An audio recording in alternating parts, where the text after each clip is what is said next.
ਅਤੇ ਬੀਬੀਆਂ ਨੂੰ ਸਮਰਪਿਤ ਹੋਵੇਗਾ, ਜਿਸ ਦੇ ਵਿੱਚ $10,000 ਤੋਂ ਵੱਧ ਕੈਸ਼ ਇਨਾਮ ਤੇ ਪ੍ਰਾਈਜ਼ ਵੰਡੇ ਜਾਣਗੇ। ਇਹ ਮੁਕਾਬਲਾ 14 ਜੁਲਾਈ ਦਿਨ ਐਤਵਾਰ Gurdwara Sikh cultural society Richmond Hill New York ਵਿਖੇ ਹੋਏਗਾ। ਪੂਰੇ ਅਮਰੀਕਾ ਅਤੇ ਕੈਨੇਡਾ ਦੇ ਵੱਖ-ਵੱਖ ਸ਼ਹਿਰਾਂ ਤੋਂ ਖਿਡਾਰੀ ਪਹੁੰਚ ਰਹੇ ਹਨ। ਮੁਕਾਬਲੇ ਵਿੱਚ ਭਾਗ ਲੈਣ ਵਾਲੇ ਖਿਡਾਰੀਆਂ ਨੂੰ theyoung.org ਤੇ ਆਨਲਾਈਨ ਰਜਿਸਟ੍ਰੇਸ਼ਨ ਕਰਨੀ ਲਾਜ਼ਮੀ ਹੈ। ਰਜਿਸਟ੍ਰੇਸ਼ਨ ਡੈਡਲਾਈਨ 30 ਜੂਨ ਦੀ ਹੈ। ਸਰਬੱਤ ਸੰਗਤਾਂ ਦੇ ਚਰਨਾਂ ਵਿੱਚ ਬੇਨਤੀ ਹੈ ਕਿ ਗੱਤਕੇ ਮੁਕਾਬਲੇ ਵਿੱਚ ਪਹੁੰਚ ਕੇ ਵੱਧ ਚੜ੍ਹ ਕੇ ਹਾਜ਼ਰੀ ਭਰੋ ਅਤੇ ਖਿਡਾਰੀਆਂ ਦੇ ਜ਼ੋਰ ਵੇਖੋ ਜੀ। ਵਾਹਿਗੁਰੂ ਜੀ ਕਾ ਖਾਲਸਾ, ਵਾਹਿਗੁਰੂ ਜੀ ਕੀ ਫਤਿਹ।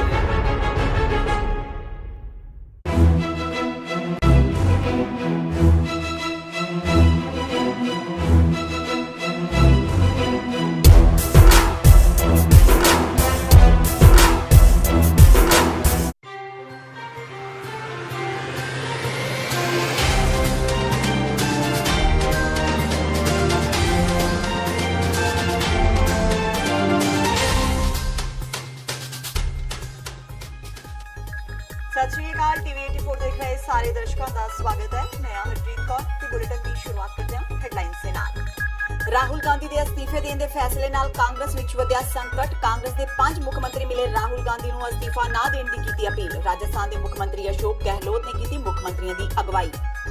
ਡੇਰਾ ਪ੍ਰੇਮੀ ਮਹਿੰਦਰਪਾਲ ਬਿੱਟੂ ਦੇ ਕਤਲ ਕੇਸ ਦੇ 5 ਮੁਲਜ਼ਮਾਂ ਨੂੰ ਅਦਾਲਤ ਨੇ 12 ਦਿਨ ਦੀ ਨਿਆਇਕ ਹਿਰਾਸਤ ਵਿੱਚ ਭੇਜਿਆ। ਬਚਾਅ ਪੱਖ ਦੇ ਵਕੀਲਾਂ ਮੁਤਾਬਕ ਪੁਲਿਸ ਨੂੰ ਨਹੀਂ ਮਿਲ ਰਹੀ ਸੀ ਕੋਈ ਹੋਰ ਜਾਣਕਾਰੀ। ਅਸਤੀਫਾ ਮੰਗਣ ਤੇ ਸੁਖਜਿੰਦਰ ਸਿੰਘ ਰੰਧਾਵਾ ਨੇ ਸੁਖਬੀਰ ਬਾਦਲ ਨੂੰ ਦਿੱਤਾ ਤਿੱਖਾ ਜਵਾਬ। ਕਿਹਾ ਸੁਖਬੀਰ ਨੂੰ ਨਹੀਂ ਹੈ ਕਾਨੂੰਨ ਦੀ ਜਾਣਕਾਰੀ। ਸੁਖਬੀਰ ਨੂੰ ਚਿੱਠੀ ਲਿਖ ਕੱਢੀ ਪੜਾਸ। ਕਿਹਾ ਅਸਤੀਫਾ ਮੰਗ ਕੇ ਆਪਣੇ ਬੌਧਿਕ ਹਲਕੇਪਨ ਦਾ ਪ੍ਰਗਟਾਵਾ ਕੀਤਾ ਹੈ ਸੁਖਬੀਰ ਨੇ।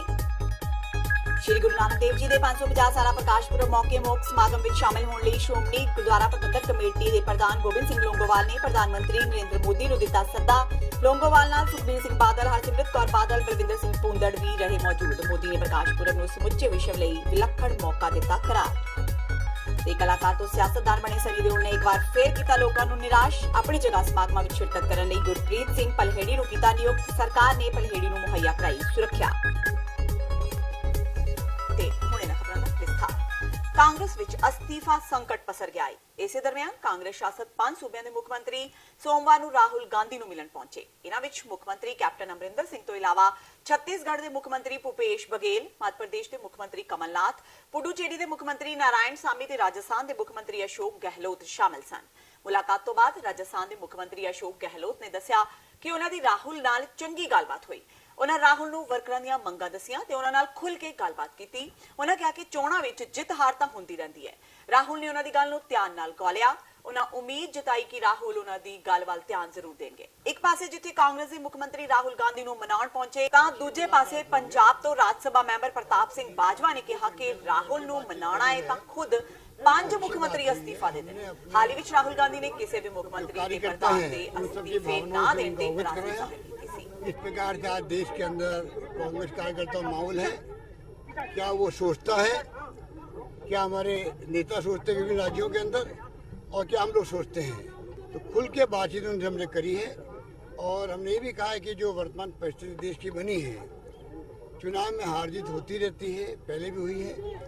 उन्होंने हमारी बात को बहुत जाने सुना है और हमने अपनी बात दिल से कही है सबने मिल करके। हम उम्मीद करते हैं कि वो हमारी बातों को गौर करेंगे और समय आने पर सही फैसला करेंगे, हमें उम्मीद है। राहुल गांधी ने कहा कि मैं तैयार हूं, क्योंकि आपके ट्वीट के बाद आज संसद भवन में हमने उनसे पूछा तो उन्होंने कहा कि अपनी राय में दे चुका हूं, मैं अपने स्टैंड पर कायम हूं। हमने अपनी भावना बता दी उनको सबने मिल करके और खुल के बातचीत हुई है, लंबी बातचीत हुई है, दिल से बातचीत हुई है और हम चाहते हैं कि आज की परिस्थिति में राहुल गांधी जी की जो उनका संदेश देश को, जिन्होंने इश्यू बेस्ड राजनीति करी चुनाव के अंदर भी, चुनाव में इश्यू बेस्ड राजनीति करना, कैंपेन करना, प्रिंसिपल पॉलिसी प्रोग्राम पर वो उन्होंने एडॉप्ट किया था पिछले चुनाव के अंदर। और दूसरे पक्ष ने देशभक्ति के नाम पे गुमराह किया देश को। दूसरे पक्ष ने मोदी जी ने जिस प्रकार से सेना के पीछे छिप के राजनीति करी, लोगों को धर्म के नाम पे गुमराह किया, माहौल बना दिया कि जो इश्यू थे उनके, ना तो विकास की बात करी, ना अर्थव्यवस्था की बात करी, ना रोजगार की बात करी, सारे इश्यू जो कंट्री में थे उनको पीछे ले गए अपनी राजनीति के लिए, चुनाव जीतने के लिए। वो जाति या धर्म के नाम पर या सेना के पीछे छिप के राजनीति करना अलग बात है। इस प्रकार की राजनीति हुई। राहुल गांधी जम करके कैंपेन किया और पूरा देश इस बात का लोहा मानता है। ਪਟਿਆਲਾ ਦੀ ਨਾਭਾ ਜੇਲ੍ਹ ਵਿੱਚ ਕਤਲ ਕੀਤੇ ਗਏ ਬਰਗਾੜੀ ਬੇਦਬੀ ਕਾਂਡ ਦੇ ਮੁਲਜ਼ਮ ਤੇ ਡੇਰਾ ਪ੍ਰੇਮੀ ਮਹਿੰਦਰਪਾਲ ਬਿੱਟੂ ਦੇ ਕਤਲ ਕੇਸ ਦੇ 5 ਮੁਲਜ਼ਮਾਂ ਨੂੰ ਅਦਾਲਤ ਨੇ 12 ਦਿਨਾਂ ਦੀ ਨਿਆਇਕ ਹਿਰਾਸਤ ਤੇ ਭੇਜ ਦਿੱਤਾ ਹੈ। ਪੁਲਿਸ ਰਿਮਾਂਡ ਖਤਮ ਹੋਣ ਤੇ 5 ਮੁਲਜ਼ਮਾਂ ਨੂੰ ਅਦਾਲਤ ਵਿੱਚ ਪੇਸ਼ ਕੀਤਾ ਗਿਆ ਸੀ।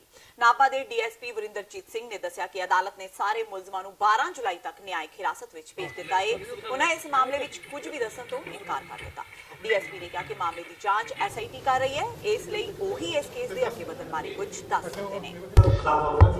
ਟੋਟਲ ਜਿਹੜੇ ਆਰੋਪੀ ਹੈਗੇ ਉਹਨਾਂ ਨੂੰ ਹਾਂਜੀ ਜਿੰਨੇ ਵੀ ਆਰੋਪੀ ਸੀਗੇ ਸਾਡੇ ਕੋਲ 5 ਉਹਨਾਂ ਨੂੰ ਅਸੀਂ ਅੱਜ ਮਾਣਯੋਗ ਅਦਾਲਤ ਦੇ ਵਿੱਚ ਪੇਸ਼ ਕੀਤਾ, ਜਿਨ੍ਹਾਂ ਨੂੰ ਕਿ ਅੱਗੇ ਉਹਨਾਂ ਨੇ ਜਿਹੜਾ ਹੈਗਾ ਜੁਡੀਸ਼ੀਅਲ ਕਸਟਡੀ ਦੇ ਵਿੱਚ ਭੇਜ ਦਿੱਤਾ ਹੈਗਾ ਜੀ। ਕਦੋਂ ਤੱਕ ਭੇਜਿਆ ਜੀ? ਇਹ 12/7 ਤੱਕ ਹੈ ਜੀ।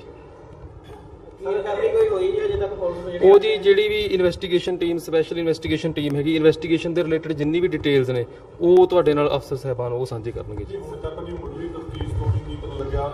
ਮੈਂ ਤੁਹਾਨੂੰ ਆਲਰੇਡੀ ਦੱਸ ਚੁੱਕਿਆ ਕਿਉਂਕਿ ਮੈਟਰ ਆਫ ਇਨਵੈਸਟੀਗੇਸ਼ਨ ਹੈ ਤੇ matter of investigation special investigation team ਕਰ ਰਹੀ ਹੈ। ਉਹਨਾਂ ਪਿਛਲੀ ਵਾਰ ਜਿਹੜੇ ਰਿਮਾਂਡ ਮਿਲਿਆ ਸਰ 2 ਦਿਨ ਦਾ ਲਾਸਟ, ਉਹਦੇ ਵਿੱਚ ਕੁਝ ਵੀ ਨਹੀਂ ਮਿਲਿਆ।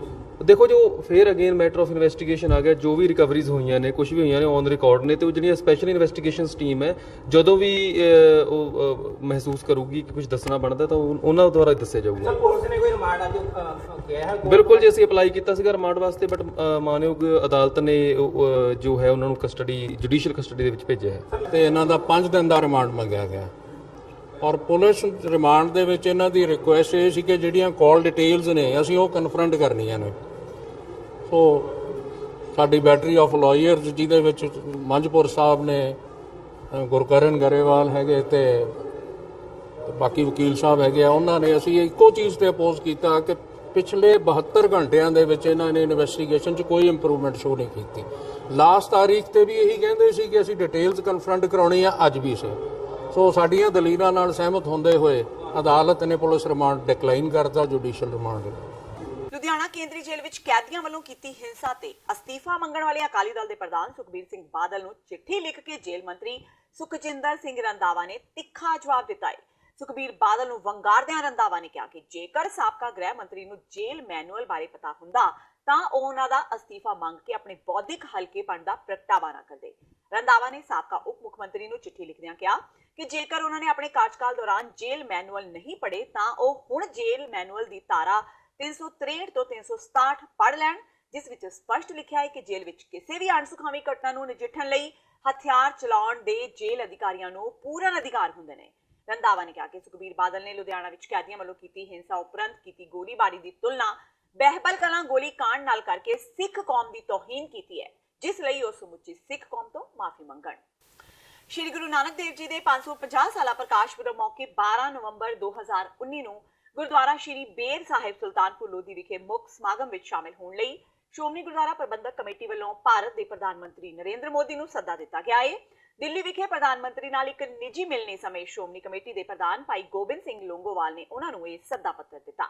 ਇਸ ਮੌਕੇ ਸ਼੍ਰੋਮਣੀ ਅਕਾਲੀ ਦਲ ਦੇ ਪ੍ਰਧਾਨ ਸੁਖਬੀਰ ਸਿੰਘ ਬਾਦਲ, ਕੇਂਦਰੀ ਮੰਤਰੀ ਬੀਬਾ ਹਰਸਿਮਰਤ ਕੌਰ ਬਾਦਲ, ਸੀਨੀਅਰ ਅਕਾਲੀ ਆਗੂ ਬਲਵਿੰਦਰ ਸਿੰਘ ਭੁੰਦੜ, ਦਿੱਲੀ ਸਿੱਖ ਗੁਰਦੁਆਰਾ ਪ੍ਰਬੰਧਕ ਕਮੇਟੀ ਦੇ ਪ੍ਰਧਾਨ ਮਨਜਿੰਦਰ ਸਿੰਘ ਸਿਰਸਾ ਤੇ ਤਖਤ ਸ਼੍ਰੀ ਪਟਨਾ ਸਾਹਿਬ ਪ੍ਰਬੰਧਕ ਕਮੇਟੀ ਦੇ ਪ੍ਰਧਾਨ ਅਵਤਾਰ ਸਿੰਘ ਹਿੱਤ ਵੀ ਮੌਜੂਦ ਸਨ।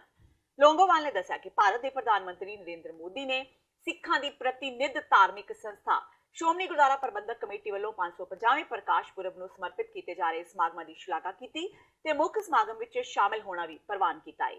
ਲੋਂਗੋਵਾਲ ਨੇ ਕਿਹਾ ਕਿ ਨਰਿੰਦਰ ਮੋਦੀ ਨੇ ਗੁਰੂ ਸਾਹਿਬ ਜੀ ਦੇ ਇਤਿਹਾਸਿਕ ਪੁਰਬ ਨੂੰ ਸਮੁੱਚੇ ਵਿਸ਼ਵ ਲਈ ਇੱਕ ਵਿਲੱਖਣ ਮੌਕਾ ਕਰਾਰ ਦਿੱਤਾ ਹੈ। ਉਹਦੇ ਸਾਰੇ ਪ੍ਰਬੰਧ ਜਿਹੜੇ ਨੇ ਸ਼੍ਰੋਮਣੀ ਗੁਰਦੁਆਰਾ ਪ੍ਰਬੰਧਕ ਕਮੇਟੀ ਕਰ ਰਹੀ ਹੈ। ਉੱਥੋਂ ਦੇ ਜਿੰਨੇ ਧਾਰਮਿਕ ਸਮਾਗਮ ਹੋਣਗੇ ਉਹਦਾ ਸਾਰਿਆਂ ਦਾ ਪ੍ਰਬੰਧ ਸ਼੍ਰੋਮਣੀ ਗੁਰਦੁਆਰਾ ਪ੍ਰਬੰਧਕ ਕਮੇਟੀ ਕਰੇਗੀ। ਅੱਜ ਦੀ ਜਿਹੜਾ ਅਸੀਂ ਸੱਦਾ ਪੱਤਰ ਵੀ ਦਿੱਤਾ ਹੈ ਸ਼੍ਰੋਮਣੀ ਗੁਰਦੁਆਰਾ ਪ੍ਰਬੰਧਕ ਕਮੇਟੀ ਵੱਲੋਂ ਉਹਨੂੰ ਦੇ ਗਏ ਹਾਂ। ਸਾਡੇ ਵਫਦ ਦੇ ਵਿੱਚ ਜਿਹੜੇ ਗਏ ਸੀ ਉਹਨਾਂ ਵਿੱਚ ਸਰਦਾਰ ਸੁਖਬੀਰ ਸਿੰਘ ਜੀ ਬਾਦਲ ਪ੍ਰਧਾਨ ਸ਼੍ਰੋਮਣੀ ਅਕਾਲੀ ਦਲ ਤੇ ਬੀਬੀ ਹਰਸਿਮਰਤ ਕੌਰ ਬਾਦਲ ਕੇਂਦਰੀ ਮੰਤਰੀ, ਸਰਦਾਰ ਗੁਰਵਿੰਦਰ ਸਿੰਘ ਜੀ ਭੁੰਦੜ MP ਔਰ ਮਨਜਿੰਦਰ ਸਿੰਘ ਜੀ ਸਿਰਸਾ ਜਿਹੜੇ ਪ੍ਰਧਾਨ ਨੇ ਦਿੱਲੀ ਗੁਰਦੁਆਰਾ ਪ੍ਰਬੰਧਕ ਕਮੇਟੀ ਦੇ, ਸਰਦਾਰ ਅਵਤਾਰ ਸਿੰਘ ਹਿੱਤਰ ਜੋ ਪਟਨਾ ਗੁਰਦੁਆਰਾ ਪ੍ਰਬੰਧਕ ਕਮੇਟੀ ਦੇ ਪ੍ਰਧਾਨ ਨੇ, ਸਾਰੇ ਦਾ ਵਫਦ ਜਿਹੜਾ ਹੈ ਮਿਲਿਆ। ਸਾਨੂੰ ਉਹਨਾਂ ਨੇ ਬਹੁਤ ਭਰੋਸਾ ਦਿਵਾਇਆ ਕਿ ਜੋ ਸ਼੍ਰੋਮਣੀ ਗੁਰਦੁਆਰਾ ਪ੍ਰਬੰਧਕ ਕਮੇਟੀ ਦੇ ਅਗਵਾਈ ਦੇ ਵਿੱਚ ਜੋ ਵੀ ਉੱਥੇ ਪ੍ਰਬੰਧ ਹੋਣਗੇ, ਜੋ ਸਮਾਗਮ ਹੋਵੇਗੇ, ਮੈਂ ਉਹਨਾਂ ਵਿੱਚ ਸ਼ਾਮਲ ਹੋਵਾਂਗਾ। ਮੈਨੂੰ ਬਹੁਤ ਖੁਸ਼ੀ ਹੋਏਗੀ ਕਿ ਮੈਂ ਗੁਰੂ ਸਾਹਿਬ ਦੇ ਜਾ ਕੇ ਉੱਥੇ ਆਪਣੀ ਸ਼ਰਧਾ ਅਰਪਣ ਕਰਾਂਗਾ। ਕਲਾਕਾਰ ਤੋਂ ਸਿਆਸਤਦਾਨ ਬਣੇ ਸਨੀ ਦਿਓਲ ਨੇ ਇੱਕ ਵਾਰ ਫੇਰ ਲੋਕਾਂ ਨੂੰ ਨਿਰਾਸ਼ ਕਰ ਦਿੱਤਾ ਹੈ। ਭਾਜਪਾ ਦੀ ਟਿਕਟ ਤੋਂ ਗੁਰਦਾਸਪੁਰ ਤੋਂ ਸੰਸਦ ਮੈਂਬਰ ਬਣੇ ਸਨੀ ਦਿਓਲ ਨੇ ਇੱਕ ਵੱਡਾ ਫੈਸਲਾ ਲੈਂਦਿਆਂ ਲੇਖਕ ਤੇ ਫਿਲਮ ਨਿਰਦੇਸ਼ਕ ਗੁਰਪ੍ਰੀਤ ਸਿੰਘ ਪਲਹੇੜੀ ਨੂੰ ਆਪਣੇ ਸੰਸਦੀ ਹਲਕੇ ਤੋਂ ਆਪਣਾ ਨੁਮਾਇੰਦਾ ਬਣਾਇਆ ਹੈ। ਇਸ ਸੰਬੰਧੀ ਉਹਨਾਂ ਪੰਜਾਬ ਦੇ ਰਾਜਪਾਲ ਨੂੰ ਜਾਣਕਾਰੀ ਦਿੱਤੀ। ਸਨੀ ਦਿਓਲ ਵੱਲੋਂ ਲਿਖੇ ਇੱਕ ਪੱਤਰ ਵਿੱਚ ਕਿਹਾ ਗਿਆ ਹੈ ਕਿ ਗੁਰਪ੍ਰੀਤ ਸਿੰਘ ਹੀ ਹਲਕੇ ਵਿੱਚ ਅਹਿਮ ਮੀਟਿੰਗਾਂ ਦੀ ਅਗਵਾਈ ਕਰਨਗੇ, ਲੋਕਾਂ ਦੀਆਂ ਸਮੱਸਿਆਵਾਂ ਸੁਣਨਗੇ ਤੇ ਕੰਮਕਾਜ ਦੇਖਣਗੇ। ਗੁਰਪ੍ਰੀਤ ਸਿੰਘ ਪਲਹੇੜੀ ਨੇ ਕਿਹਾ ਹੈ ਕਿ ਉਹ ਕਲਾਕਾਰ ਅਦਾਕਾਰ ਨੇ, ਇਸ ਲਈ ਇੱਕ ਦੂਜੇ ਨੂੰ ਚੰਗੀ ਤਰ੍ਹਾਂ ਜਾਣਦੇ ਨੇ।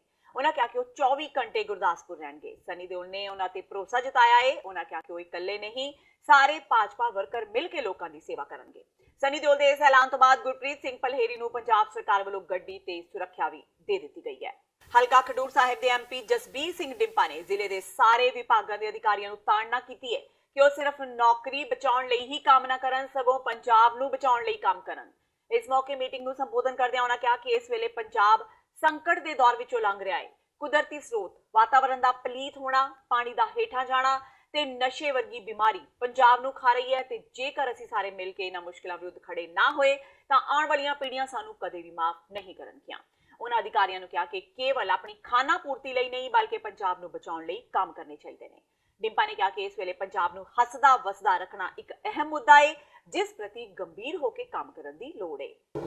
ਇਹਦਾ ਮੇਨ ਮਕਸਦ ਹੈਗਾ ਕਿ ਅਸੀਂ ਪੰਜਾਬ ਦਾ ਭਲਾ ਕਿੱਦਾਂ ਕਰ ਸਕਦੇ, ਪੰਜਾਬ ਨੂੰ ਕਿੱਦਾਂ ਬਚਾਇਆ ਜਾ ਸਕਦਾ, ਪੰਜਾਬ ਨੂੰ ਕਿੱਦਾਂ ਉੱਚਾ ਚੁੱਕਿਆ ਜਾ ਸਕਦਾ, ਕਿਹੜੀਆਂ ਸੈਂਟਰਲ ਦੀਆਂ ਸਕੀਮਸ ਨੇ ਉਹਨਾਂ ਦੇ ਇੰਪਲੀਮੈਂਟ ਕਿੱਦਾਂ ਹੋ ਰਹੀਆਂ ਨੇ, ਜੇ ਕਿਤੇ ਪ੍ਰੋਬਲਮ ਆ ਰਹੀ ਹੈ ਉਹ ਪ੍ਰੋਬਲਮ ਕਿੱਦਾਂ ਠੀਕ ਕੀਤੀ ਜਾ ਸਕਦੀ ਹੈ। ਤੇ ਹੁਣ ਵੇਲਾ ਹੋ ਗਿਆ ਬ੍ਰੇਕ ਦਾ। ਬਾਕੀ ਦੀਆਂ ਖਬਰਾਂ ਇਸ ਬ੍ਰੇਕ ਤੋਂ ਬਾਅਦ।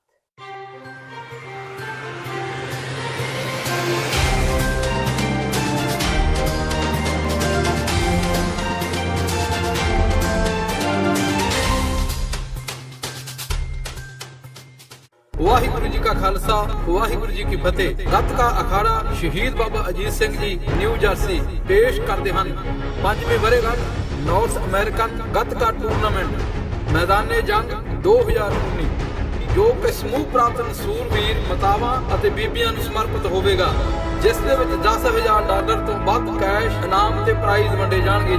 ਇਹ ਮੁਕਾਬਲਾ 14 ਜੁਲਾਈ ਦਿਨ ਐਤਵਾਰ Gurdwara Sikh cultural society Richmond Hill New York ਵਿਖੇ ਹੋਏਗਾ। ਪੂਰੇ ਅਮਰੀਕਾ ਅਤੇ ਕੈਨੇਡਾ ਦੇ ਵੱਖ-ਵੱਖ ਸ਼ਹਿਰਾਂ ਤੋਂ ਖਿਡਾਰੀ ਪਹੁੰਚ ਰਹੇ ਹਨ। ਮੁਕਾਬਲੇ ਵਿੱਚ ਭਾਗ ਲੈਣ ਵਾਲੇ ਖਿਡਾਰੀਆਂ ਨੂੰ theyoung.org ਤੇ ਆਨਲਾਈਨ ਰਜਿਸਟ੍ਰੇਸ਼ਨ ਕਰਨੀ ਲਾਜ਼ਮੀ ਹੈ।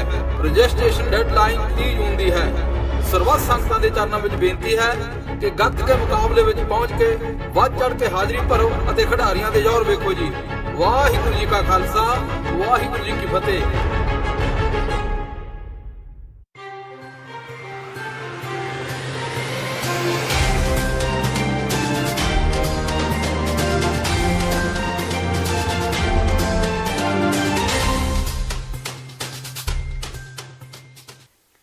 ਬ੍ਰੇਕ ਤੋਂ ਬਾਅਦ ਟੀਵੀ 84 ਦੇ ਖਬਰਾਂ ਦੇ ਬੁਲੇਟਿਨ ਵਿੱਚ ਸਵਾਗਤ ਹੈ। ਵਧਦਿਆਂ ਅਗਲੀ ਖਬਰ ਵੱਲ।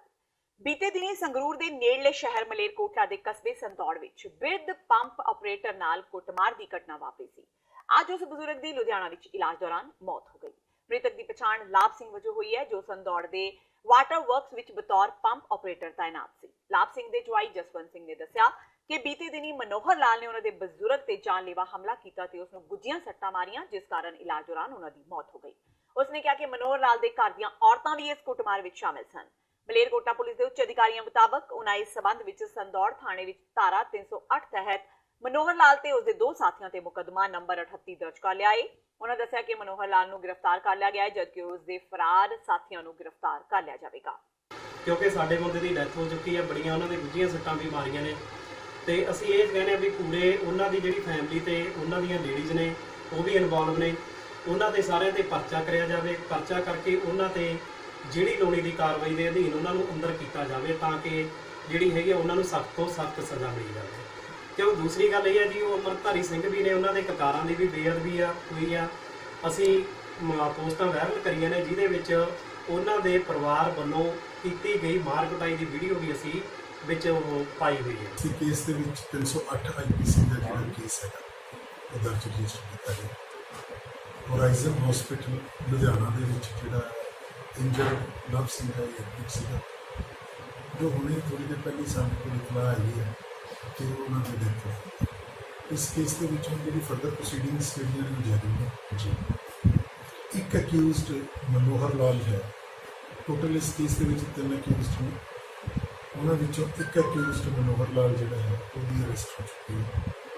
ਉਹਨੂੰ ਅੱਜ ਅਸੀਂ ਕੋਰਟ 'ਚ ਪੇਸ਼ ਕਰ ਰਹੇ ਹਾਂ। ਮੈਨੂੰ ਕੁਝ ਦਿਨ ਪਹਿਲਾਂ ਸਭ ਤੋਂ ਸੂਚਨਾ ਆਈ ਸੀ ਕਿ ਲਵ ਸਿੰਘ ਦੀ ਡੈਥ ਹੋ ਗਈ, ਤਾਂ ਅਸੀਂ ਆਪਣੇ ਆਈਓ ਨੂੰ ਹੋਰਾਈਜ਼ਨ ਹਸਪੀਟਲ ਭੇਜ ਕੇ ਅਗਲੀ ਜਿਹੜੀ ਫਰਦਰ ਕਾਰਵਾਈ ਹੈਗੀ ਹੈ ਉਹ ਕਰ ਰਹੇ ਹਾਂ।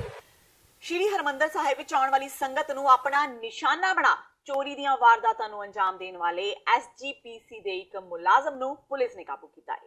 ਪੁਲਿਸ ਮੁਤਾਬਕ ਰਜਿੰਦਰ ਸਿੰਘ ਨਾਮ ਦਾ ਇਹ ਸੇਵਾਦਾਰ ਗੁਰਦੁਆਰਾ ਪਿਪਲੀ ਸਾਹਿਬ ਵਿੱਚ ਸੇਵਾ ਕਰਦਾ ਸੀ, ਜੋ ਆਪਣੇ ਗਿਰੋਹ ਨਾਲ ਸ਼੍ਰੀ ਦਰਬਾਰ ਸਾਹਿਬ ਪਹੁੰਚਿਆ ਤੇ ਗੁਰੂ ਘਰ ਦੇ ਸਰੋਵਰ ਵਿੱਚ ਇਸ਼ਨਾਨ ਕਰ ਰਹੇ ਬੈਂਕ ਦੇ ਰਿਟਾਇਰਡ ਮੈਨੇਜਰ ਦਾ ਪਰਸ ਚੋਰੀ ਕਰਨ ਲੱਗਾ, ਜਿਸ ਨੂੰ ਮੌਕੇ ਤੇ ਮੌਜੂਦ ਸੇਵਾਦਾਰਾਂ ਤੇ ਸੰਗਤ ਵੱਲੋਂ ਰੰਗੇ ਹੱਥੀ ਕਾਬੂ ਕਰ ਲਿਆ ਗਿਆ, ਜਿਸ ਤੋਂ ਬਾਅਦ ਇਸ ਚੋਰ ਨੂੰ ਪੁਲਿਸ ਦੇ ਹਵਾਲੇ ਕਰ ਦਿੱਤਾ ਗਿਆ। ਜ਼ਿਕਰਯੋਗ ਹੈ ਕਿ ਇਸ ਤੋਂ ਪਹਿਲਾਂ ਰਜਿੰਦਰ ਸਿੰਘ ਸ਼੍ਰੀ ਹਰਮੰਦਰ ਸਾਹਿਬ ਵਿੱਚ ਹੀ ਬਤੌਰ ਸੇਵਾਦਾਰ ਕੰਮ ਕਰਦਾ ਸੀ, ਜਿੱਥੇ ਸੰਗਤ ਦਾ ਸਮਾਨ ਚੋਰੀ ਕਰਦਿਆਂ ਉਸ ਨੂੰ ਕਾਬੂ ਕਰ ਲਿਆ ਗਿਆ ਸੀ ਤੇ ਨੌਕਰੀ ਤੋਂ ਬਰਖਾਸਤ ਕਰ ਦਿੱਤਾ ਗਿਆ ਸੀ। ਇਸ ਘਟਨਾ ਦੇ ਕੁਝ ਸਮਾਂ ਬੀਤ ਜਾਣ ਪਿੱਛੋਂ ਉਸ ਨੂੰ ਮੁੜ ਬਹਾਲ ਕਰ ਦਿੱਤਾ ਗਿਆ, ਪਰ ਉਸ ਨੂੰ ਸ਼੍ਰੀ ਹਰਮੰਦਰ ਸਾਹਿਬ ਦੀ ਥਾਂ ਗੁਰਦੁਆਰਾ ਸ਼੍ਰੀ ਪਿਪਲੀ ਸਾਹਿਬ ਵਿੱਚ ਬਤੌਰ ਸੇਵਾਦਾਰ ਤਾਇਨਾਤ ਕੀਤਾ ਗਿਆ। ਫਿਲਹਾਲ ਪੁਲਿਸ ਵੱਲੋਂ ਰਜਿੰਦਰ ਸਿੰਘ ਨੂੰ ਗ੍ਰਿਫਤਾਰ ਕਰਕੇ ਪੁੱਛਗਿੱਛ ਕੀਤੀ ਜਾ ਰਹੀ ਹੈ ਤਾਂ ਜੋ ਇਸ ਦੇ ਸਾਥੀਆਂ ਦਾ ਪਤਾ ਲਗਾਇਆ ਜਾ ਸਕੇ। ਝੋਨੇ ਦੀ ਬਿਜਾਈ ਲਈ ਮਜ਼ਦੂਰ ਨਾ ਮਿਲਣ ਤੋਂ ਪਰੇਸ਼ਾਨ ਕਿਸਾਨਾਂ ਨੇ ਹੁਣ ਇੱਕ ਨਵਾਂ ਰਾਹ ਲੱਭ ਲਿਆ ਹੈ। ਮੋਗਾ ਜ਼ਿਲ੍ਹੇ ਦੇ ਕਸਬਾ ਧਰਮਕੋਟ ਦੇ ਕਿਸਾਨ ਹੁਣ ਲੇਬਰ ਦੀ ਸਮੱਸਿਆ ਤੋਂ ਬਾਹਰ ਨਿਕਲਣ ਲੱਗੇ ਨੇ, ਕਿਉਂਕਿ ਕਿਸਾਨਾਂ ਨੇ ਹੁਣ ਝੋਨੇ ਦੀ ਬਿਜਾਈ ਲਈ ਨਵਾਂ ਰਾਹ ਲੱਭਿਆ ਹੈ, ਜਿਸ ਵਿੱਚ ਵਧੇਰੇ ਪਾਣੀ ਦੀ ਜ਼ਰੂਰਤ ਵੀ ਨਹੀਂ ਪੈਂਦੀ। ਜਾਣਕਾਰੀ ਮੁਤਾਬਕ ਝੋਨਾ ਲਗਾਉਣ ਲਈ ਸਿਰਫ 3 ਲੋਕਾਂ ਦੀ ਹੀ ਲੋੜ ਹੁੰਦੀ ਹੈ। ਉੱਥੇ ਕਿਸਾਨਾਂ ਨੇ ਦੱਸਿਆ ਕਿ ਉਹ ਪਿਛਲੇ ਕੁਝ ਸਾਲਾਂ ਤੋਂ ਇਸੇ ਤਰ੍ਹਾਂ ਝੋਨੇ ਦੀ ਬਿਜਾਈ ਕਰ ਰਹੇ ਨੇ, ਜਿਸ ਕਾਰਨ ਉਹਨਾਂ ਨੂੰ ਹੁਣ ਕੋਈ ਵੀ ਸਮੱਸਿਆ ਲੇਬਰ ਦੀ ਨਹੀਂ ਹੈ। ਨਾਲ ਹੀ ਨਾਲ ਉਹਨਾਂ ਨੇ ਸਮੇਂ ਦੀ ਬਚਤ ਵੀ ਮਿਲਦੀ ਹੈ। ਉਹਨਾਂ ਕਿਹਾ ਕਿ ਜਿੱਥੇ ਉਹਨਾਂ ਨੂੰ 20 ਮਜ਼ਦੂਰਾਂ ਦੀ ਲੋੜ ਹੁੰਦੀ ਸੀ, ਹੁਣ 3 ਲੋਕ ਹੀ ਸਾਰਾ ਕੰਮ ਖਤਮ ਕਰ ਲੈਂਦੇ ਨੇ ਤੇ ਟਰਾਂਸਪਲਾਂਟਰ ਦੇ ਨਾਲ ਝੋਨਾ ਬੀਜਣ ਵਿੱਚ ਉਹਨਾਂ ਦਾ ਸਿਰਫ 700 ਰੁਪਏ ਪ੍ਰਤੀ ਏਕੜ ਖਰਚਾ ਆਉਂਦਾ ਹੈ ਤੇ ਉਨੀ ਹੀ ਪੈਦਾਵਾਰ ਵੀ ਵੱਧ ਜਾਂਦੀ ਹੈ। ਖੇਤੀਬਾੜੀ ਅਧਿਕਾਰੀ ਨੇ ਦੱਸਿਆ ਕਿ ਹੁਣ ਇਸ ਤਕਨੀਕ ਨੂੰ ਬਹੁਤ ਸਾਰੇ ਕਿਸਾਨ ਤੇਜ਼ੀ ਨਾਲ ਅਪਣਾਉਣ ਲੱਗ ਪਏ ਨੇ ਤੇ ਸਰਕਾਰ ਵੀ ਇਹਨਾਂ ਮਸ਼ੀਨਾਂ ਤੇ ਭਾਰੀ ਸਬਸਿਡੀ ਦਿੰਦੀ ਹੈ। ਕਿਸਾਨਾਂ ਨੂੰ ਸਮੇਂ ਤੇ ਲੇਬਰ ਤੋਂ ਲੈ ਕੇ ਕੋਈ ਪਰੇਸ਼ਾਨੀ ਨਹੀਂ ਚੁੱਕਣੀ ਪੈਂਦੀ ਤੇ ਸਾਰਾ ਕੰਮ ਜਲਦੀ ਹੋ ਜਾਂਦਾ ਹੈ। ਜਿਹੜਾ ਲੇਬਰ ਸਾਤੋਂ 3500 ਰੁਪਏ 'ਚ ਕਿੱਲਾ ਲਾਉਂਦੀ ਸੀ, ਇਹ ਸਾਨੂੰ 7 ਤੋਂ 800 ਰੁਪਏ 'ਚ ਕਿੱਲਾ ਲੱਗਦਾ ਤੇ ਇਹ ਮਸ਼ੀਨ ਆ ਜਿਹੜੀ 5 ਤੋਂ 7 ਕਿੱਲੇ ਡੇਲੀ ਲਾ ਦਿੰਦੀ। ਜੋ ਲੇਬਰ ਸਾਨੂੰ 5-7 ਦਿਨਾਂ 'ਚ ਕੰਮ ਕਰਦੀ ਸੀ, 1 ਦਿਨ 'ਚ ਕੰਮ ਕਰ ਦਿੰਦੀ ਤੇ ਸਾਨੂੰ ਲੇਬਰ 'ਚੋਂ ਸੰਤੁਸ਼ਟੀ ਮਿਲ ਗਈ, ਛੁਟਕਾਰਾ ਮਿਲ ਗਿਆ ਔਰ ਸਾਨੂੰ ਕੋਈ ਭੱਜ ਨੱਸ ਦੀ ਲੋੜ ਨਹੀਂ ਪੈਂਦੀ। ਕਿਤੇ ਜਿਹੜਾ 10 ਦਿਨ ਦੀ ਲੇਟ ਹੁੰਦੀ ਸੀ, ਉਹ ਲੇਟ ਸਾਡੀ ਦੂਰ ਹੋ ਗਈ, ਸਾਨੂੰ ਖਤਮ ਹੋ ਗਿਆ ਕੰਮ। ਆਪ ਦਾ ਔਰ ਨਾਲ ਲੋਕਾਂ ਦਾ ਪਨੀਰੀ, ਲੋਕਾਂ ਦਾ ਝੋਨਾ ਵੀ ਲਾਉਂਦੇ ਆ। ਇਸ ਨਾਲ ਸਾਡੇ ਝੋਨੇ ਦੀ ਜਿਹੜੀ ਗਿਣਤੀ ਵੀ ਪੂਰੀ ਰਹਿੰਦੀ ਹੈ, ਮਿਕਦਾਰ ਵੀ ਪੂਰੀ ਲੱਗਦੀ ਔਰ 33 ਬੂਟੇ ਸਕੁਅਰ ਮੀਟਰ ਵਿੱਚ ਲੱਗਦੇ। ਇਸ ਨਾਲ ਸਾਡਾ ਝਾੜ ਵੀ ਵੱਧਦਾ ਔਰ ਕੀੜੇ ਮਕੌੜੇ ਘੱਟ ਪੈਂਦੇ ਆ। ਔਰ ਮੈਂ ਕਿਸਾਨ ਭਰਾਵਾਂ ਨੂੰ ਬੇਨਤੀ ਕਰੂੰਗਾ ਕਿ ਸਾਡੇ ਆਉਣ ਵਾਲੇ ਟਾਈਮ ਵਿੱਚ ਲੇਬਰ ਦੀ ਸਮੱਸਿਆ ਵੱਧਦੀ ਜਾਂਦੀ ਹੈ ਔਰ ਮੈਂ ਚਾਹੂੰਗਾ ਕਿ ਆਪਦੇ ਇਹ ਮੈਕਨਾਈਜੇਸ਼ਨ ਵਾਲੇ ਪਾਸੇ ਆਉਣ ਔਰ ਜਿਹਨੂੰ ਕੋਈ ਲੋੜ ਹੈ ਟ੍ਰੇਨਿੰਗ ਲੈਣ ਦੀ ਮਸ਼ੀਨਾਂ ਦੀ, ਉਹ ਸਾਡੇ ਇਹਨਾਂ ਕਿਸਾਨਾਂ ਨਾਲ ਆ ਕੇ ਰਾਬਤਾ ਕਾਇਮ ਕਰ ਸਕਦੇ ਆ। ਅੰਮ੍ਰਿਤਸਰ ਦੇ ਪਿੰਡ ਰਾਮਪੁਰਾ ਦੇ ਪੰਜਾਬ ਪੁਲਿਸ ਦੇ ਥਾਣੇਦਾਰ ਪ੍ਰਭਜੀਤ ਸਿੰਘ ਨੂੰ ਐਤਵਾਰ ਦੁਪਹਿਰ 4 ਨੌਜਵਾਨਾਂ ਨੇ ਹਮਲਾ ਕਰਕੇ ਗੰਭੀਰ ਜ਼ਖਮੀ ਕਰ ਦਿੱਤਾ। ਏਐਸਆਈ ਮੁਤਾਬਕ ਮੁਲਜ਼ਮਾਂ ਨੇ ਪਹਿਲਾਂ ਉਹਨਾਂ ਤੇ 5 ਗੋਲੀਆਂ ਚਲਾਈਆਂ, ਪਰ ਉਹ ਕਿਸੇ ਤਰ੍ਹਾਂ ਬਚ ਗਏ। ਇਸ ਤੋਂ ਬਾਅਦ ਮੁਲਜ਼ਮਾਂ ਨੇ ਦਾਤਰ ਨਾਲ ਉਹਨਾਂ ਤੇ ਹਮਲਾ ਕੀਤਾ, ਜਿਸ ਨਾਲ ਉਹ ਬੁਰੀ ਤਰ੍ਹਾਂ ਜ਼ਖਮੀ ਹੋ ਗਏ। ਉਹਨਾਂ ਨੂੰ ਇਲਾਜ ਲਈ ਹਸਪਤਾਲ ਦਾਖਲ ਕਰਵਾਇਆ ਗਿਆ। ਘਟਨਾ ਉਸ ਸਮੇਂ ਵਾਪਰੀ ਜਦੋਂ ਉਹ ਆਪਣੇ ਖੇਤਾਂ ਵਿੱਚ ਕੰਮ ਕਰ ਰਹੇ ਮਜ਼ਦੂਰਾਂ ਨੂੰ ਚਾਹ ਦੇਣ ਜਾ ਰਹੇ ਸੀ। ਏਐਸਆਈ ਪ੍ਰਭਜੀਤ ਸਿੰਘ ਨੇ ਦੱਸਿਆ ਕਿ ਉਹ ਆਈਆਰਬੀ ਦੀ 5ਵੀਂ ਬਟਾਲੀਅਨ ਵਿੱਚ ਤਾਇਨਾਤ ਨੇ। ਇਸ ਸਮੇਂ ਫਿਲੌਰ ਪੁਲਿਸ ਅਕੈਡਮੀ ਵਿੱਚ ਪ੍ਰਮੋਸ਼ਨ ਦਾ ਕੋਰਸ ਕਰ ਰਹੇ ਨੇ। ਸ਼ਨੀਵਾਰ ਨੂੰ ਉਹ ਬੱਚਿਆਂ ਨਾਲ ਮਿਲਣ ਲਈ 1 ਦਿਨ ਦੀ ਛੁੱਟੀ ਲਈ ਆਏ ਸਨ। ਐਤਵਾਰ ਦੁਪਹਿਰ 12 ਵਜੇ ਜਦੋਂ ਮੋਟਰਸਾਈਕਲ ਤੇ ਆਪਣੇ ਖੇਤਾਂ ਵਿੱਚ ਮਜ਼ਦੂਰਾਂ ਨੂੰ ਚਾਹ ਦੇ ਕੇ ਵਾਪਸ ਚਲੇ ਤਾਂ ਸਫੈਦ ਕਾਰ ਵਿੱਚ 4 ਨੌਜਵਾਨਾਂ ਨੇ ਉਹਨਾਂ ਨੂੰ ਰੋਕ ਕੇ ਛੇਰਟਾ ਦਾ ਰਾਹ ਪੁੱਛਿਆ। ਇਸ ਉਹਨਾਂ ਨੌਜਵਾਨਾਂ ਨੂੰ ਕਿਹਾ ਕਿ ਉਹ ਗਲਤ ਪਾਸੇ ਆ ਗਏ ਨੇ, ਇਸ ਲਈ ਕਾਰ ਘੁਮਾ ਕੇ ਜੀਟੀ ਰੋਡ ਵੱਲ ਚਲੇ ਜਾਣ। ਉਸਦੇ ਇਹਨਾਂ ਕਹਿੰਦਿਆਂ ਹੀ ਕਾਰ ਦੀ ਪਿਛਲੀ ਸੀਟ ਤੇ ਬੈਠੇ 2 ਨੌਜਵਾਨ ਕਾਰ ਵਿੱਚੋਂ ਉਤਰੇ ਤੇ ਦਾਤਰ ਨਾਲ ਉਹਨਾਂ ਤੇ ਹਮਲਾ ਕਰ ਦਿੱਤਾ। ਘਟਨਾ ਦੌਰਾਨ ਮੁੰਡਿਆਂ ਨੇ ਖੇਤ ਵਿੱਚ ਲਗਭਗ ਦਰਜਨ ਫਾਇਰ ਕੀਤੇ। ਮੈਨੂੰ ਕੋਈ ਵੀ ਮਤਲਬ ਇਦਾਂ ਦੀ ਕੋਈ ਹੈ ਨਹੀਂ ਵੀ ਇਹ ਮੇਰੇ ਤੇ ਹਮਲਾ ਕਰਨਗੇ, ਕੌਣ ਨੇ ਬੰਦੇ। ਮੈਂ ਕਿਹਾ ਕੋਈ ਰਾਹਗੀਰ ਹੈਗੇ ਤੇ ਰਸਤਾ ਭੁੱਲ ਗਏ ਤੇ ਮੈਂ ਕਿਹਾ ਛੋਟੇ ਵੀਰ ਤੁਸੀਂ ਗਲਤ ਆ ਗਏ ਜੀ, ਗੱਡੀ ਇੱਥੋਂ ਘੁਮਾ ਲਓ ਤੇ ਉਹ ਜੀਟੀ ਰੋਡ ਤੇ ਚੜ੍ਹਦੇ ਤੇ ਉਹ ਸਿੱਧਾ ਸ਼ਹਿਰੇ ਜਾਂਦਾ ਰਸਤਾ। ਤੇ ਬਸ ਇੰਨੀ ਗੱਲ ਮੇਰੀ ਮੁਕੰਮਲ ਨਹੀਂ ਹੋਈ। ਪਿਛਲੀ ਸੀਟ ਤੋਂ ਇੱਕ ਦਾਤਰ ਲੈ ਕੇ ਨਿਕਲਿਆ, ਮੈਨੂੰ ਗਾਲਾਂ ਕੱਢਦਾ ਹੀ ਥੱਲੇ ਆ ਗਿਆ। ਇੱਕ ਕੋਲ ਵੈਪਨ ਸੀ, ਹੁਣ ਪਤਾ ਨਹੀਂ ਕੋਈ ਰਿਵਾਲਵਰ ਸੀ ਜਾਂ ਕੋਈ ਦੇਸੀ ਗੱਡਾ ਸੀ। ਤੇ ਜਿਹੜਾ ਮਾਰ ਲੱਗਾ ਦਾਤਰ ਮੈਨੂੰ, ਮੈਂ ਮੋਟਰਸਾਈਕਲ ਤੇ ਜਦੋਂ ਉਹਨੇ ਗਾਲਾਂ ਕੱਢ ਕੇ ਦਾਤਰ ਐਂ ਵੱਟਿਆ ਵਾ, ਮੈਂ ਮੋਟਰਸਾਈਕਲ ਸੁੱਟ ਕੇ ਉਹਨੂੰ ਧੱਕਾ ਮਾਰਦਾ। ਉਹ ਧੱਕਾ ਮਾਰਤਾ, ਦੂਜੇ ਨੇ ਮੈਂ ਫਾਇਰ ਕਰਤਾ। ਕੁਦਰਤੀ ਲਾ ਲਓ ਜਾਂ ਕੋਈ ਮੇਰੀ ਕਿਸਮਤ ਲਾ ਲਓ, ਮੈਨੂੰ ਗੋਲੀ ਨਹੀਂ ਵੱਜੀ ਉਹਦੀ। ਤੇ ਜਦੋਂ ਦੂਜਾ ਨੇ ਫਾਇਰ ਕੀਤਾ ਵਾ, ਮੈਂ ਪਰਾਂ ਖੇਤਾਂ 'ਚ ਭੱਜ ਕੇ ਛਾਲ ਮਾਰ ਕੇ ਹੋ ਗਿਆ। ਤੇ ਉਹ ਤੇ ਥੋੜੀ ਮਿੱਟੀ ਉੱਚੀ ਸੀ, ਮੈਂ ਉਹਦੀ ਆਗ ਲੈ ਲਈ। 2-3 ਉਹਨੇ ਫਾਇਰ ਕੀਤੇ, ਜਦੋਂ 2-3 ਫਾਇਰ ਕੀਤੇ ਫਿਰ ਮੇਰੇ ਵੱਲ ਨੂੰ ਭੱਜੇ ਆ। ਮੈਂ ਅੱਗੇ ਲਾ ਕੇ ਜ਼ੋਰ ਨਾਲ ਭੱਜ ਗਿਆ ਉਹਨਾਂ ਦੇ ਅੱਗੇ। ਹੁਣ ਮੇਰੀ ਦੂਰੀ ਪੈ ਗਈ ਉਹਨਾਂ ਤੋਂ। ਫਾਇਰ ਕਰਦੇ ਰਹੇ ਪਰ ਮੇਰੇ ਤੱਕ ਉਹਨਾਂ ਦਾ ਮਤਲਬ ਗੋਲੀ ਨਹੀਂ ਆਉਂਦੀ। ਕਾਰਵਾਈ ਜੀ ਪਰਚਾ ਦਰਜ ਹੋ ਰਿਹਾ ਹੈ। ਕਾਰਵਾਈ ਸਟੇਟਮੈਂਟ ਰਿਕਾਰਡ ਕਰਕੇ ਐਫਆਈਆਰ ਦਰਜ ਕੀਤੀ ਜਾ ਰਹੀ ਹੈ। ਹੁਸ਼ਿਆਰਪੁਰ ਦੇ ਟਾਂਡਾ ਵਿੱਚ ਇੱਕ ਪੁਲਿਸ ਕਾਂਸਟੇਬਲ ਨੇ ਲਾਈਵ ਹੋ ਕੇ ਖੁਦਕੁਸ਼ੀ ਦੀ ਕੋਸ਼ਿਸ਼ ਕੀਤੀ। ਪਰਸ਼ੋਤਮ ਲਾਲ ਨਾਮ ਦਾ ਇਹ ਪੁਲਿਸ ਕਰਮਚਾਰੀ ਸੁਵਿਧਾ ਕੇਂਦਰ ਵਿੱਚ ਤਾਇਨਾਤ ਹੈ। ਉਹ ਖੁਦਕੁਸ਼ੀ ਦਾ ਕਾਰਨ ਘਰੇਲੂ ਕਲੇਸ਼ ਦੱਸ ਰਿਹਾ ਹੈ। ਵੀਡੀਓ ਵਿੱਚ ਸਾਰੀ ਗੱਲ ਦੱਸਣ ਤੋਂ ਬਾਅਦ ਜ਼ਹਿਰੀਲੀ ਦਵਾਈ ਪੀ ਲੈਂਦਾ ਹੈ, ਜਿਸ ਨੂੰ ਬਾਅਦ ਵਿੱਚ ਹਸਪਤਾਲ ਦਾਖਲ ਕਰਵਾਇਆ ਗਿਆ। ਡਾਕਟਰ ਮੁਤਾਬਕ ਉਸ ਦੀ ਹਾਲਤ ਕਾਫੀ ਗੰਭੀਰ ਹੈ। ਪਰਸ਼ੋਤਮ ਲਾਲ ਸਨ ਆਫ ਪੁੰਨੂ ਲਾਲ ਪਿੰਡ ਜੋੜੇ ਤੋਂ ਸੀਗਾ, ਜਿਹੜਾ ਕਿ ਪੰਜਾਬ ਪੁਲਿਸ ਦਾ ਮੁਲਾਜ਼ਮ ਸੀਗਾ। ਤੇ ਪੋਇਜ਼ਨ ਲਈ ਹੋਈ ਸੀਗੀ ਉਸਨੇ, ਜਿਸ ਨੂੰ ਕਿ ਅਸੀਂ ਫਸਟ ਏਡ ਦਿੱਤੀ ਔਰ ਥੋੜੀ ਜਿਹੀ ਹਾਲਤ ਉਹਦੀ ਗੰਭੀਰ ਸੀਗੀ।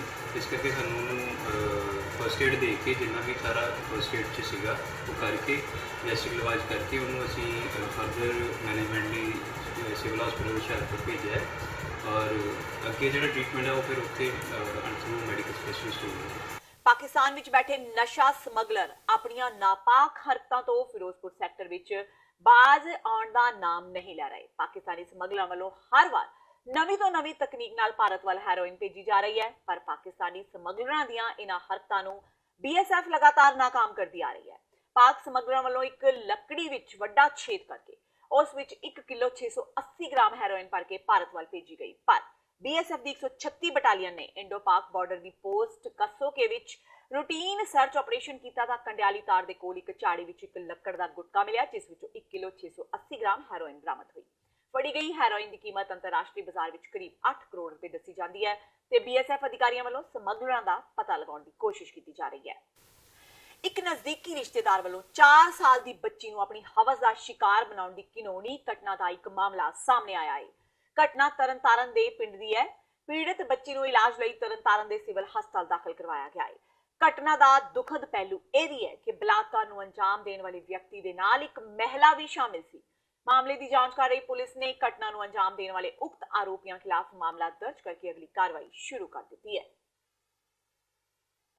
ਉਹਦੇ ਨਾਲ ਕੱਲ ਸਾਡੇ ਰਿਸ਼ਤੇਦਾਰ ਆਏ ਸੀ ਤੇ ਉਹਨਾਂ ਨੇ ਆਖਿਆ ਕੱਲ ਘਰ ਲੈ ਕੇ ਗਏ, ਦੋਵੇਂ ਜੀ ਆਏ ਤੇ ਆਪਣੇ ਘਰ ਲੈ ਕੇ ਗਏ ਤੇ ਕੁੜੀ ਨੂੰ ਮੈਂ ਆ ਕੇ ਫੋਨ ਲਾਇਆ ਵੀ ਮੇਰੀ ਕੁੜੀ ਛੱਡ ਕੇ ਜਾਓ ਘਰ, ਬਹੁਤ ਚਿਰ ਹੋ ਗਿਆ ਸੀ, 6 ਵਜ ਗਏ ਸੀ ਤੇ ਉਹਨਾਂ ਨੂੰ ਆਖਿਆ ਵੀ ਮੇਰੀ ਬੇਟੀ ਘਰ ਛੱਡ ਕੇ ਜਾਓ ਤੇ ਉਹ ਨਾ ਉਤਾਰ ਕੇ ਤੇ ਚਲੇ ਗਏ, ਆਪਣੀ ਘਰ ਛੱਡਣਾ ਹੈ ਤੇ ਬੂਹੇ ਅੱਗੇ ਉਤਾਰ ਕੇ ਕੁੜੀ ਨੂੰ ਚਲੇ ਗਏ ਤੇ ਕੁੜੀਆਂ ਨੇ ਬਾਅਦ ਚੋਂ ਖਾਣਾ ਖਾਣ ਲੱਗੇ ਤੇ ਉਹਨਾਂ ਨੇ ਮੈਨੂੰ ਦੱਸਿਆ ਵੀ ਮੇਰੇ ਵੀ ਬਹੁਤ ਬਾਥਰੂਮ ਵਾਲੀ ਜਗ੍ਹਾ ਤੇ ਮੰਮਾ ਮੇਰੇ ਬਹੁਤ ਪੇਨ ਹੋ ਰਹੀ ਤੇ ਉਹਨੂੰ ਮੈਂ ਆਖਿਆ ਕੀ ਹੋਇਆ ਤੇ ਕੁੜੀਆਂ ਨੇ ਮੈਨੂੰ ਇਹ ਆਖਿਆ ਵੀ ਮੇਰੇ ਅੰਕਲ ਨੇ ਬਾਥਰੂਮ ਵਾਲੀ ਜਗ੍ਹਾ ਤੇ ਬਹਿ ਕੇ ਤੇ ਤੁਸੀਂ ਆਪ ਹੀ ਸਮਝ ਸਕਦੇ ਵੀ ਕੀ ਹੋਇਆ ਹੋਊਗਾ। ਕੌਣ ਲੈ ਕੇ ਗਿਆ ਤੁਹਾਡੇ ਘਰੋਂ ਬੱਚਾ?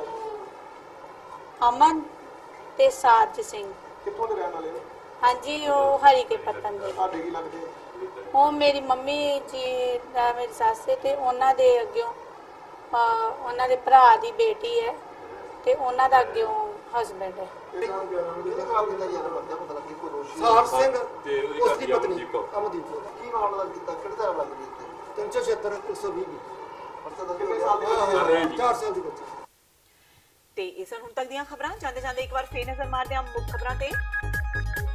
ਰਾਹੁਲ ਗਾਂਧੀ ਦੇ ਅਸਤੀਫੇ ਦੇਣ ਦੇ ਫੈਸਲੇ ਨਾਲ ਕਾਂਗਰਸ ਵਿੱਚ ਵਧਿਆ ਸੰਕਟ। ਕਾਂਗਰਸ ਦੇ 5 ਮੁੱਖ ਮੰਤਰੀ ਮਿਲੇ ਰਾਹੁਲ ਗਾਂਧੀ ਨੂੰ ਅਸਤੀਫਾ ਨਾ ਦੇਣ ਦੀ ਕੀਤੀ ਅਪੀਲ। ਰਾਜਸਥਾਨ ਦੇ ਮੁੱਖ ਮੰਤਰੀ ਅਸ਼ੋਕ ਗਹਿਲੋਤ ਨੇ ਕੀਤੀ ਮੁੱਖ ਮੰਤਰੀਆਂ ਦੀ ਅਗਵਾਈ। ਡੇਰਾ ਪ੍ਰੇਮੀ ਮਹਿੰਦਰਪਾਲ ਬਿੱਟੂ ਦੇ ਕਤਲ ਕੇਸ ਦੇ 5 ਮੁਲਜ਼ਮਾਂ ਨੂੰ ਅਦਾਲਤ ਨੇ 12 ਦਿਨ ਦੀ ਨਿਆਇਕ ਹਿਰਾਸਤ ਵਿੱਚ ਭੇਜਿਆ। ਬਚਾਅ ਪੱਖ ਦੇ ਵਕੀਲਾਂ ਮੁਤਾਬਕ ਪੁਲਿਸ ਨੂੰ ਨਹੀਂ ਮਿਲ ਰਹੀ ਸੀ ਕੋਈ ਹੋਰ ਜਾਣਕਾਰੀ। ਅਸਤੀਫਾ ਮੰਗਣ ਤੇ ਸੁਖਜਿੰਦਰ ਸਿੰਘ ਰੰਧਾਵਾ ਨੇ ਸੁਖਬੀਰ ਬਾਦਲ ਨੂੰ ਦਿੱਤਾ ਤਿੱਖਾ ਜਵਾਬ। ਕਿਹਾ ਸੁਖਬੀਰ ਨੂੰ ਨਹੀਂ ਹੈ ਕਾਨੂੰਨ ਦੀ ਜਾਣਕਾਰੀ। ਸੁਖਬੀਰ ਨੂੰ ਚਿੱਠੀ ਲਿਖ ਕੱਢੀ ਪੜਾਸ। ਕਿਹਾ ਅਸਤੀਫਾ ਮੰਗ ਕੇ ਆਪਣੇ ਬੌਧਿਕ ਹਲਕੇਪਨ ਦਾ ਪ੍ਰਗਟਾਵਾ ਕੀਤਾ ਹੈ ਸੁਖਬੀਰ ਨੇ। ਸ਼੍ਰੀ ਗੁਰੂ ਨਾਨਕ ਦੇਵ ਜੀ ਦੇ 550 ਸਾਲਾ ਪ੍ਰਕਾਸ਼ ਪੁਰਬ ਮੌਕੇ ਮੁੱਖ ਸਮਾਗਮ ਵਿੱਚ ਸ਼ਾਮਿਲ ਹੋਣ ਲਈ ਸ਼੍ਰੋਮਣੀ ਗੁਰਦੁਆਰਾ ਪ੍ਰਬੰਧਕ ਕਮੇਟੀ ਦੇ ਪ੍ਰਧਾਨ ਗੋਬਿੰਦ ਸਿੰਘ ਲੋਂਗੋਵਾਲ ਨੇ ਪ੍ਰਧਾਨ ਮੰਤਰੀ ਨਰਿੰਦਰ ਮੋਦੀ ਨੂੰ ਦਿੱਤਾ ਸੱਦਾ। ਲੋਂਗੋਵਾਲ ਨਾਲ ਸੁਖਬੀਰ ਸਿੰਘ ਬਾਦਲ, ਹਰਸਿਮਰਤ ਕੌਰ ਬਾਦਲ, ਬਲਵਿੰਦਰ ਸਿੰਘ ਭੂੰਦੜ ਵੀ ਰਹੇ ਮੌਜੂਦ। ਮੋਦੀ ਨੇ ਪ੍ਰਕਾਸ਼ ਪੁਰਬ ਨੂੰ ਸਮੁੱਚੇ ਵਿਸ਼ਵ ਲਈ ਵਿਲੱਖਣ ਮੌਕਾ ਦਿੱਤਾ ਕਰਾਰ। ਤੇ ਕਲਾਕਾਰ ਤੋਂ ਸਿਆਸਤਦਾਨ ਬਣੇ ਸਨੀ ਦਿਓਲ ਨੇ ਇੱਕ ਵਾਰ ਫੇਰ ਕੀਤਾ ਲੋਕਾਂ ਨੂੰ ਨਿਰਾਸ਼। ਆਪਣੀ ਜਗ੍ਹਾ ਸਮਾਗਮਾਂ ਵਿੱਚ ਸ਼ਿਰਕਤ ਕਰਨ ਲਈ ਗੁਰਪ੍ਰੀਤ ਸਿੰਘ ਪਲਹੇੜੀ ਨੂੰ ਕੀਤਾ ਨਿਯੁਕਤ। ਸਰਕਾਰ ਨੇ ਪਲਹੇੜੀ ਨੂੰ ਮੁਹੱਈਆ ਕਰਾਈ ਸੁਰੱਖਿਆ। ਇਸ ਦੇ ਨਾਲ ਹੀ TV 84 ਦਾ ਖਬਰਾਂ ਦਾ ਬੁਲੇਟਿਨ ਖਤਮ ਹੁੰਦਾ ਹੈ। ਮੈਨੂੰ ਹਰਪ੍ਰੀਤ ਕੌਰ ਨੂੰ ਦਿਓ ਇਜਾਜ਼ਤ। ਸਤਿ ਸ਼੍ਰੀ ਅਕਾਲ।